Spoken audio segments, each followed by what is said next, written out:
Bonjour à tous et bienvenue sur la chaîne Wrestling Love. On se retrouve aujourd'hui pour une toute nouvelle vidéo et c'est une vidéo New Japan Pro Wrestling et Tokyo Joshi Pro. Alors je vais reviewer le show New Japan Pro Wrestling Road to Tokyo Dome jour 6 et le show Tokyo Joshi Pro Seno Merry Christmas. Donc le show New Japan s'est déroulé le 22 et le show Tokyo Joshi Pro s'est déroulé le 19, a été diffusé le 22 quant à lui. Donc voilà, j'avais reviewé, je vous le rappelle, le jour 5 de Road to Tokyo Dome. N'hésitez pas à aller voir la vidéo si vous n'avez pas vu, ça parle également de TLC.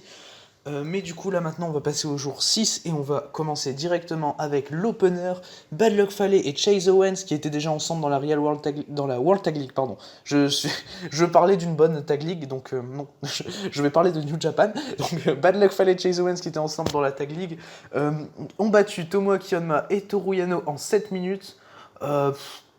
Ça allait. Franchement, le combat allait. J'ai mis 3, c'était bien, sans être fou, quoi. Il y a des bonnes séquences avec Yano. Owens et Honma ont des bons échanges. Bad Luck Fale est toujours aussi nul. C'est la story un peu du body slam entre Toru Yano et Bad Luck Fale qui vont probablement avoir un body slam match dans le jour 7 du Road to Tokyo Dome pour le King of Wrestling. Enfin voilà, la story est pas intéressante entre Yano et Fale, mais Owens, comme je le dis très souvent, ultra underrated, il fait un très bon match, MVP du match évidemment. Honma fait une bonne perf, Yano est cool, ça va, franchement ça allait, j'ai mis 3, j'ai trouvé que c'était un bon opener, qu'on avait bien entamé le show, même si l'opener est un peu moins bon que l'opener du jour 5 de Road to Tokyo Dome auquel j'avais mis 3,25. Mais franchement ça allait, c'est un bon match et 3 étoiles de mon côté, c'est mon troisième match préféré du show d'ailleurs. On va passer ensuite à Yoshinobu Kanemaru, El Desperado et Minoru Suzuki contre Ryusuke Taguchi, Master Wato et Hiroyoshi Tenzan. Alors c'est le même match, exactement le même match qu'on a eu dans le jour 5 de Road to Tokyo Dome, ça a duré 9 minutes, j'ai mis 2,25. J'ai vraiment pas trouvé ça ouf. Franchement c'était moyen. Desperado, il était censé, après sa finale du Best of Super Junior, que je n'ai pas aimé d'ailleurs, hein, la finale du Best of Super Junior, qui est censé être une star et tout, là il retourne masqué, défendre les Junior Tag contre Taguchi et Wato à Wrestle Kingdom. C'est le programme qui est en train de nous être montré, c'est très probablement ce qui va se passer. Pauvre Desperado, quoi, il va feuder contre Taguchi pour Wrestle Kingdom, le pauvre, voilà, ça m'a saoulé. Et petite référence à la vidéo Road to Tokyo Dome jour 5, l'entrée de Suzuki est toujours aussi cool et c'est toujours le meilleur moment du match. Enfin voilà, il n'y a pas grand chose à voir. Kanemaru prend le pin. Je veux dire, je vois pas pourquoi, en fait, que le Suzuki Gun perd, ça me saoule. J'adore les 3 catcheurs, Suzuki, Desperado, Kanemaru, je les adore à 3. Ça me saoule qu'ils perdent, donc peu importe qui se fait pin, ça me saoule. Voilà. C'est assez saoulant. Et Taguchi Wato, j'aime bien Master Wato, ça va, mais Taguchi, non. Puis en plus, t'as un spot que j'ai pas aimé dans le match, c'est Taguchi et Wato, ils tiennent. Je crois que c'est Despe. Ils tiennent Despe contre les cordes. Et t'as Tenzan, il fait un Mongolian Chop, là, c'était Great Okan, c'était fou. Ah non, j'ai pas supporté, ça m'a saoulé. Mais voilà, je mets 2,25. Et c'est même pas le moins bon match du show, contrairement à hier où c'était le moins bon match du show à 2,25. J'ai mis la même note, hein, d'ailleurs, ça s'est pas amélioré. J'étais un peu plus concentré sur le combat qu'hier, où hier je m'en foutais complètement du match. Mais voilà, c'était clairement pas ouf et ce n'est absolument pas à voir. On va passer ensuite à un autre Six-Man Tag Team Match. Le Bullet Club, Guerrillas of Destiny et Yujiro Takahashi ont battu le Suzuki Gun qui a 2 défaites donc dans le show, avec Douki, Taichi et Zack Sabre Jr. On le rappelle, Taichi et Zack Sabre Jr., les Dangerous Takers qui sont champions IWGP Heavyweight par équipe. Le match a duré 11 minutes. J'ai trouvé ça très très cool, c'est mon deuxième match préféré du show, j'ai mis 3,5. Franchement, ça combinait très bien, notamment entre Taichi et Zack Sabre. Je trouve que Douki fait une bonne perf, il est plus apparu dans le match qu'hier. Franchement, les Guerrillas of Destiny, ça allait. T'as les interventions de Jado qui sont vraiment saoulantes, contrairement à hier où il était pas trop intervenu. Là, il est intervenu, c'était assez saoulant. T'as un début de rivalité Douki contre Jado, apparemment. C'est fou. J'espère qu'on n'aura pas Douki contre Jado à Wrestle Kingdom, quoi. Ce serait dommage. Donc, enfin voilà, Douki, Jado sont en train d'avoir une petite rivalité entre eux. Et concrètement, je trouve vraiment pas ça fou, hein, clairement. Mais encore une fois, le MVP du match est Zack Sabre Jr. Il y a eu des très bons enchaînements avec les Guerrillas of Destiny et Zack Sabre Jr. où il les alignait un par un, c'était génial. Franchement, la paire de Zack Sabre est plus que correcte et même très bonne. Et j'arrive à 3,5 parce qu'en soi, le match est fluide. Et il n'y a que la hit de Jado qui m'a saoulé. Quant au combat en lui-même, c'était très cool à voir. Et c'est une bonne perche, il faut le noter, des Guerrillas of Destiny qui ont quand même bien caché. Enfin voilà, ça allait. Je mets 3,5. C'est mon deuxième match préféré du show. Et on passe maintenant au troisième, Six-Man Tag Team Match. LIG, Hiromu Takahashi, Sanada et Tetsuya Naito contre Dick Togo, Evil et Taiji Ishimori. Ça a duré 14 minutes. Et dans ce match, il y a eu un peu de tout. On a eu beaucoup de face-off. Enfin, beaucoup de face-off différents, voilà. Mais par exemple, t'as Sanada. Sanada, il fait une perf atroce, vraiment. Sanada, il fait une perf. Des fois, franchement, Sanada, je le casse beaucoup. Mais là, c'était vraiment atroce. La perf de Sanada, c'est nul. C'est zéro la perf de Sanada. Il n'y a rien qui va. Le match en soi est sauvé, notamment par Tetsuya Naito, qui me permet de mettre quand même un 2,75 au match. Il y a eu des bons face-off. Hiromu Ishimori, que Ishimori carry évidemment. T'as eu une espèce de prise en tombstone pour contrer un move d'Hiromu de la part d'Ishimori que j'ai kiffé. Ah, franchement, j'ai adoré ce contre. Mais, enfin voilà, bonne fête d'à peu près tout le monde. T'as le final avec Sanada, Evil, enfin voilà, les deux vont s'affronter à Wrestle Kingdom, ça m'a un peu saoulé le final. Ben voilà, c'est pas spécialement à voir de 75, ça reste un match moyen qui est marqué évidemment par l'excellente perf de Tetsuya Naito comme d'habitude. Évidemment, il fait que des bonnes perfs Naito, quoi. C'est fou. Le mec est fabuleux et j'ai hâte de voir ce qu'il va donner à Wrestle Kingdom parce qu'il peut clairement sauver le week-end. Et on va passer maintenant au pré-main event The Empire, Great Okan et Jeff Cobb, accompagnés par Big Priestley et Will Ospreay qui s'étaient assis tous les deux sur chacun une chaise à l'extérieur du ring. Contre LIG, Bushi et Shingo Takagi, le match a duré 12 minutes. C'est une victoire de The Empire. Après une victoire pour le LIG contre le Bullet Club, cette fois-ci LIG perd contre l'Empire. C'est Jeff Cobb qui pine Bushi avec son finisher. Alors c'est cette fois-ci le pire match du show, j'ai mis 1,5, j'ai pas supporté. Le Great Okan, je peux pas le voir. C'est horrible. Franchement, le Great Okan est à chier, vraiment. Même Sanada est meilleur que le Great Okan. Le match est pas bon, il y a que Shingo qui est bon, mais il peut pas sauver le match. La perf d'Okan est nulle. Je comprends pas pourquoi il les push, et j'espère évidemment qu'il ne battra pas Hiroshi Tanahashi à Wrestle Kingdom, parce que là sinon, c'est horrible, franchement honteux. Le heelwork de Cobb est dégueulasse. Pourtant, Cobb dans un ring ça va, mais son heelwork c'est naze. En heel, il est pas bon. Franchement, j'aime pas The Empire. J'aime pas du tout. Je peux pas les voir. Pauvre Takagi, quoi. Je veux dire, je suis désolé pour Shingo de mettre 1,5 à un de ses matchs, mais voilà, quoi. C'était naze. Je veux dire, quand je vois Okan s'asseoir sur son adversaire, je crois que c'était Bushi, quand il s'assoit sur Bushi sur le corner, là, mais c'est naze. Mais arrête, Great Okan, mais catch un peu. Bah non, c'est vrai, il est nul, il fait que des Mongolian Chop. Je veux dire, le mec est pas bon, quoi. C'est... Non, c'est atroce. Franchement, le Great Okan est atroce dans un ring. Bushi, il est inexistant malheureusement, parce que Bushi, je suis sûr qu'il aurait pu faire une bonne perf. Il a fait une bonne perf dans le show de jour 5 de Road to Tokyo Dome. Même si c'est pas le meilleur catcheur du monde, hein, Bushi, il est pas ouf. Hein. Mais enfin voilà. C'est vraiment pas un bon match. Il faut absolument pas voir ce match, à part si vous voulez vous moquer du Great Okan. Je pense que c'est un bon truc pour se moquer du Great Okan, ce match, quoi. Voilà, et on va passer maintenant au main event. Jay White, Kenta et Gedo, donc le Bullet Club, opposé à Sho, Kota Ibushi et Juice Robinson. C'est pour moi le meilleur match du show. Et contrairement au dernier show Road to Tokyo Dome, au jour 5, c'est le main event, enfin, qui est le meilleur match du show. Je trouve ça tellement normal d'ailleurs que ce soit le meilleur match du show, heureusement. Enfin voilà. Je suis content que le meilleur match du show soit le main event en tout cas. Même Gedo était cool dans le match, malgré son selling horrible. Hein. Gedo, mauvais selling. Mais franchement, il a été cool, il a eu quelques bons enchaînements. J'ai trouvé que Gedo, ça passait franchement. Les no-sell d'Ibushi, j'ai kiffé. Comme d'hab, c'est tellement badass, c'est un cyborg Ibushi en fait, c'est super. Et franchement, le dernier face-off entre Jay White et Shaw, quand Jay White il fout son Blade Runner sur tout le monde, enfin pas sur Robinson je crois, enfin j'ai adoré le finish quand White il défonce Ibushi et Shaw, c'est génial. Ça build White tellement fort, et White il pin Shaw, j'aurais peut-être préféré que Juice Robinson fasse spin parce que j'adore Shaw, je le trouve génial. Mais clairement voilà, c'est pas un match excellent, mais c'est un très bon match. Franchement, ça va. C'est 3,5 pour moi.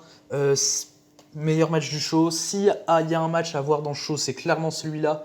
Il y a eu des bons face-off d'ailleurs entre Kenta et Juice Robinson. Kenta qui va probablement bientôt défendre sa mallette contre Juice Robinson. Mais en tout cas, sa mallette pour challenger pour le titre US évidemment de John Moxley. Mais en tout cas, c'est vraiment un bon match, solide. Et le show est meilleur que le premier, hein, enfin le premier diffusé. Le show est meilleur que le jour 5 du Road to Tokyo Dome. Ce qu'il faut voir dans le show, c'est le main event et puis le match peut-être BC contre Suzuki-gun qui est à voir, qui était vraiment cool avec des bons échanges techniques. Mais sinon, pas grand-chose à voir. Le main event, je pense, est plutôt sympa à regarder. On va maintenant passer au show Tokyo Joshi Pro Seno Merry Christmas, diffusé donc le 22 décembre.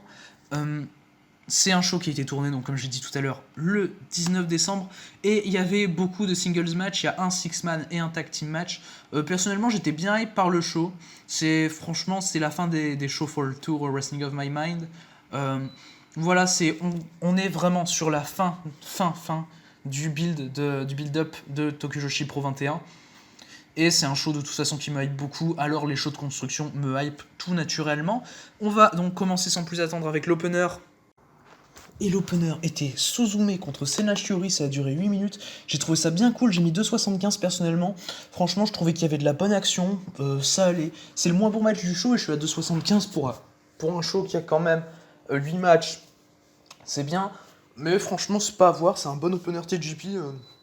Malgré tout, ça va, c'est cool, j'aime bien le catch que les deux ont fait et puis on passe à la suite, quoi. Je veux dire, c'est pas spécialement important, ça reste bien.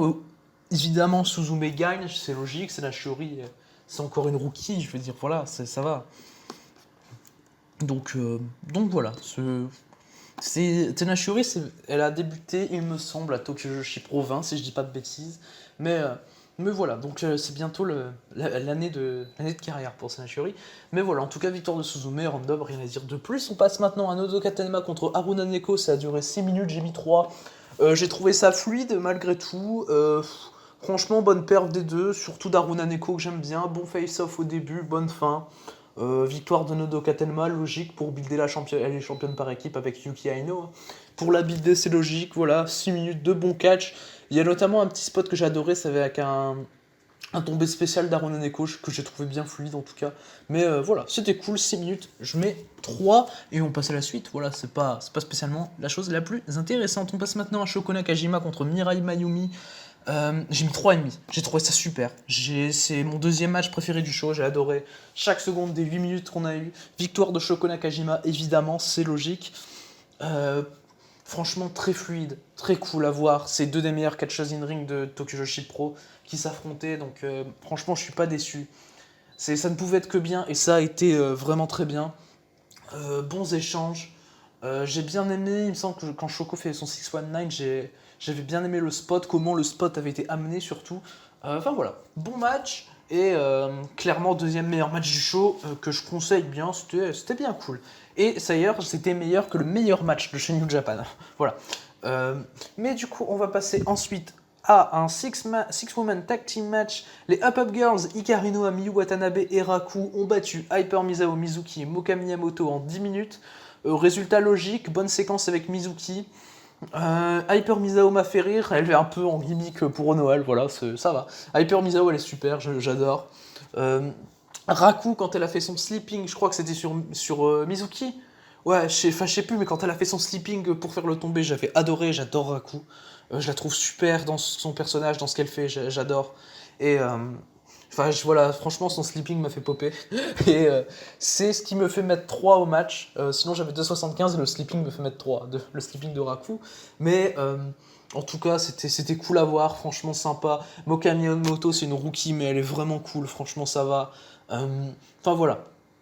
C'était en tout cas un match bien cool, avec une bonne perf, une très bonne perf d'Hikaru Inoue, au passage, qui est pour moi la meilleure des Up Girls, clairement. La meilleure de Up Girls Hikaru Inoue, en général, hein, sur un ring, parce que ma préférée c'est Raku. On va passer ensuite avec la dernière de Up Girls, Rika Tatsumi, qui a battu Marika Kobashi en 8 minutes. J'ai trouvé que le match était super. Franchement, j'ai bien aimé l'action, j'ai mis 3,25. Euh, Bien fluide. C'était bien, c'est ce que j'avais envie de voir. Voilà, clairement, c'est pas non plus excellent, mais franchement, ça fait le taf. Les deux font le taf. J'aime beaucoup Marika Kobashi, j'adore Marika Kobashi même. Euh, c'est un peu green, mais franchement, ça va. Elle est super cool. Rika Tatsumi également, j'aime bien. Euh, Quand on y pense, Marika Kobashi, elle a quand même 4 ans d'expérience, elle a que 19 ans, et elle est super. Ouais, franchement, c'est une de mes préférées chez TGP, elle fait le taf. Victoire de Rika Tatsumi, c'est logique, parce qu'il faut la builder pour son match de championnat contre Yuka Sakazaki, son match de championnat Princess of Princess en plus. Enfin voilà, très bon match que je conseille, 3,25, c'était bien cool à voir. On va passer ensuite à Mairo Kiryu et Yuki Kamifuku qui ont battu Naoka Kuta et l'autre championne par équipe, donc en équipe avec Nodoka Tenma, Yuki Aino. Ça a duré 9 minutes 30, j'ai mis 3 étoiles. Je trouve que le match est cool pour builder Kiryu et Kamifuku pour les titres tag de Tenma et Aino. C'est d'ailleurs Yuki Kamifuku qui fait le tomber sur Yuki Aino. J'ai bien aimé leur confrontation et je suis content du résultat pardon, qui enfin détermine bien Kamifuku et Kiryu avec du momentum pour challenger pour les championnats tag. Clairement, c'était un match bien cool. Et comme tout le show, d'ailleurs, tout le show est très cool. Ça, y a pas de souci avec ça. Mais voilà, bons échanges, bons matchs. J'aime beaucoup Yuki Kamifuku sur un ring. Euh, Franchement, ça a fait le taf, 3 étoiles. Surtout avant les 2 derniers matchs qui étaient quand même super. Je trouve que c'est bien d'avoir pas non plus forcé trop. On va passer au pré-main event qui a duré également 9 minutes 30. Yuka Sakazaki a battu Pom Harajuku dans un match auquel j'ai mis 3,25. C'est mon 3e match préféré du show. J'ai adoré le match. J'ai trouvé super la séquence à l'extérieur du ring entre les deux. Quand Sakazaki met des coups de cloche de Noël à Pom Harajuku, ça m'a bien fait rire. Pom Harajuku, elle a scelle parfaitement, c'était super. T'as le contre du finish de Sakazaki par Harajuku qui était super également. J'ai trouvé ça très bien amené, très fluide. Franchement, le match est super cool. Je mets 3,25. J'aurais bien aimé que ça dure un peu plus longtemps, mais bon, ça aurait pas trop pu parce que c'est pour les singles, c'est time limit droit à 10 minutes dans le show. Donc voilà, franchement, elles ont donné une super performance toutes les deux. J'ai vraiment bien aimé le match et je le conseille d'ailleurs. Et on va passer enfin au main event, Maki Ito contre Miyu Yamashita. Alors, je rappelle, avant de vraiment entrer dans l'analyse du match, que les deux vont s'affronter à Tokyo Joshi Pro 21 dans un match 1 contre 1. Voilà. Donc le 4 janvier, Tokyo Joshi Pro 21. J'ai mis 3,5, pour moi c'est le meilleur match du show. C'était un très bon match. Miyu et Maki Ito, vraiment, tu sens qu'elles se détestent, c'est super. J'adore le work des deux dans le match et le finish est très bon. En fait, t'as Maki Ito qui contre un gros knee strike de Miyu Yamashita qui retourne en soumission et t'as le time limit draw de 10 minutes à ce moment-là. J'ai même pensé que Maki Ito avait gagné par soumission à ce moment-là. Ça m'a surpris de voir que c'était un time limit draw au final. Franchement, j'ai adoré le match. Tout est bon, le finish est génial, franchement.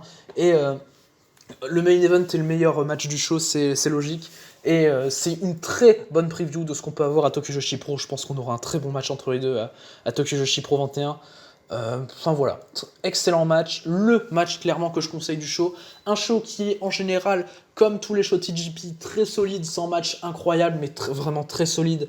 C'est pour ce genre de show que j'adore Tokyo Joshi Pro. C'est ma fête préférée de Joshi, je le dis et je le répète.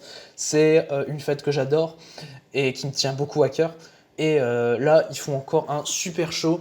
Maki Ito contre Miyu Yamashita étant évidemment le match que je conseille avec, si vous avez le temps, Shoko Nakajima contre Mirai Mayumi. Et c'est donc ce qui termine cette vidéo, cette review de New Japan Pro Wrestling et de Tokyo Joshi Pro.